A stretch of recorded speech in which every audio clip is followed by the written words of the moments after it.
Martın 23-də gözlənilən hava proqnozu açıqlanıb.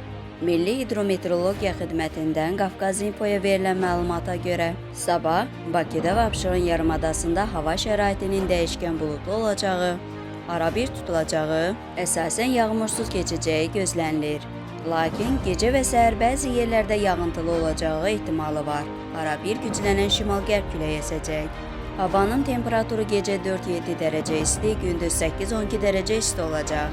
Atmosfer təzyiqi 766 mm civə sütunundan 770 mm civə sütununa yüksələcək. Nisbi rütubət 70-80% təşkil edəcək. Azərbaycanın bəzi rayonlarında havanın yağıntılı olacağı gözlənilir. Ayrı-ayrı yerlərdə intensiv olacağı, şimşək çaxacağı, dolu düşəcəyi, bəzi dağlıq ərazilərdə qar yağacağı ehtimalı var. Bəzi yerlərdə duman olacaq, güclənən qərb küləyi əsəcək. Havanın temperaturu gecə 2-7 dərəcə isti, gündüz 9-14 dərəcə isti. Dağlarda gecə 3-8 dərəcə şaxta, gündüz 0-3 dərəcə şaxta olacaq.